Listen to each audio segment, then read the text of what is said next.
Alright folks, I'm going to take you through how to redesign a little ebook. Starting with the front cover, if you want to change the background, right, you just have to open up, the slide you want. And up here in Google Docs there's going to be a background button. Change it to whatever you want. This is a suspense story, so you might want to choose something dark. I'm going to go with this nice, rich, dark blue. It's a little spooky to me. Maybe I'll even do the dark purple. Sorry for touching my nose. I've had a weird nose thing going on. This image, it doesn't actually have anything to do with my story. So I'm going to delete it. I'm going to replace this with my real title. Let's just say that my title is The Warlock, right? I'm going to pick a font that matches the way my story feels. Maybe I'll look at a few of them. I like that. I like that one a lot. Okay, so that's called Metamorphose. Okay, and I'm going to make my name match on there. Now, an important thing if I'm going to add art is I'm just going to look up Warlock in Google Images. Say I find one that I like, right? Like this. Okay. One of the issues is that when I copy something from Google Images, a lot of the time what happens is I've still got this white background that I don't like, and I don't want it there, right? I mean, that doesn't look terrible, but it doesn't look good, right? So what I'm going to add at the end is PNG, okay? PNG, and what that's going to give me is when I click on something, it's got a white background on the left, but then when it pops up, hopefully, okay, not this one. No, not this one. Okay, so it's white on the left, but over here it's got these gray and white squares. What that means is that is a transparent background. So if I delete that, paste this in here, see now what we've really got is an amazing looking image, right? With the transparent background, so I can keep it on there, right? And now this background looks a little too dark, so I'm going to bring it up one level of purple. Maybe still a little too dark. Now it might be too light. That's fine. Okay, but now that looks way better than the one with the white background. Okay, I'm going to move on. Right here, I'm going to change this to match my my title page font. It's a little big, so I'm going to bring it down a little bit so that it all fits again. Okay, so maybe I say one man, one magical book, right? Whatever's going on inside of my story. One man, one magical book. The chance to live. I'm just making this up here. The chance to live 500 years. Okay, fine. This is where I'm going to paste whatever blurb was written by a classmate of mine, right? So I'd go to Canvas and go to, or however they sent it to me, right? Your job was to work with your classmate to figure out how to write each other's blurbs. Of course, I'm going to change the background here to match the front cover. Right, now this is all readable. Maybe yellow and purple looks a bit silly to me, so maybe I'm going to make this the lightest purple, which is practically white, but it's easy to read still. What I wouldn't want to do is something like this and have black, black text on a dark purple background. It's hard to read. It's not pleasing to the eyes, so we'll make it easy to read. Same thing here. We'll make the background the same as the cover. Right? If I wanted, I could also, make these just be white. I could just make them be black if I wanted, and maybe they don't match the cover, but that's fine. That's fine.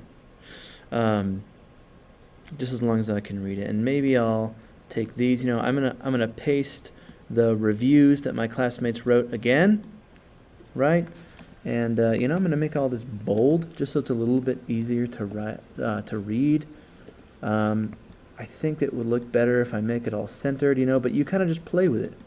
This is going to be the same font as the title, of course. My title should be in italics. So here are my reviews. If I do enter, there's this big space here, so I'm actually going to do shift enter, which doesn't create that space. And I'm going to have this be maybe this bright green. That's really ugly. Maybe I have it be this. Still really hard to read. This little too dark. Dark purple on black does not look good. So the point that I hope you're seeing is that you kind of just have to play with it, right? I think this looks really bad, this pink, but it's easy to read, right? And it kind of goes with the purple cover a little bit, not very well.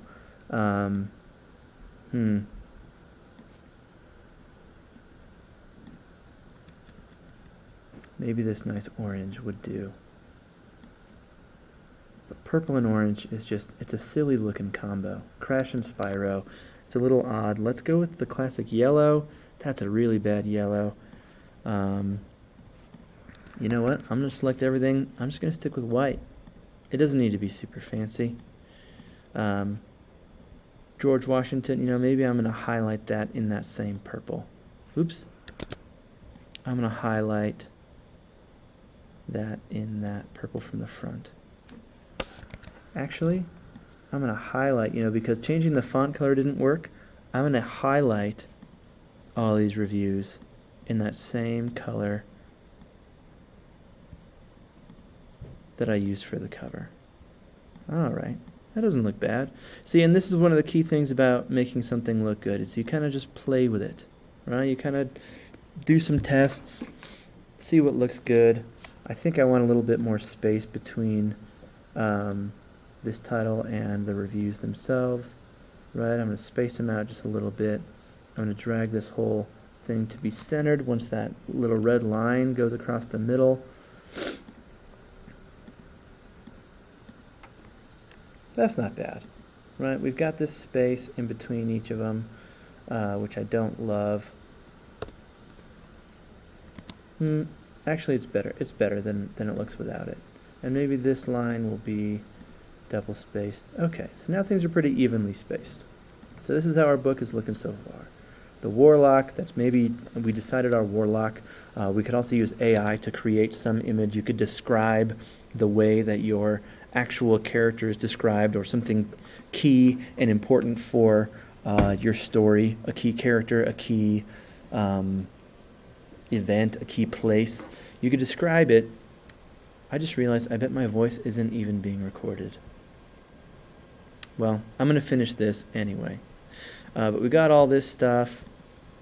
Right, we got a dedication page. You're going to put your story in here. This, of course, we're going to make the same. Right, we are going to make all of this white. Now, I have this to be justified, which means it's a square, right? It's got this straight line over here. So what I had to do was add this word right here, so that actually goes all the way to the edge, because if I don't have it, right, this line is just indented a little bit, which is, maybe easy to miss, but if you notice it, it's really bothersome. So I'm going to take that extra word I added. I just added a long word so that it went to the next line, and I'm going to make the same color background, same color as the background, so that it becomes invisible, right? So that everything looks streamlined. I actually have two sections of text here. This, of course, should match above the Avthor. All right. So now I've got a consistent looking ebook that looks really good. And then we've got, maybe instead of for April, because that's my wife, you say for my parents who know how to make anything feel like an adventure in a magical realm. Whatever. We don't need to capitalize those things either. Those aren't proper names. Great. So that's one way. That's basically the process of designing something. I've done it a lot, so I can do it quickly, but there we have it. That'll be a good looking ebook. And now it's not that hideous thing we used before. But those are some tips how to just play with things, make them easy to read and visually appealing. I hope this is helpful. Bye.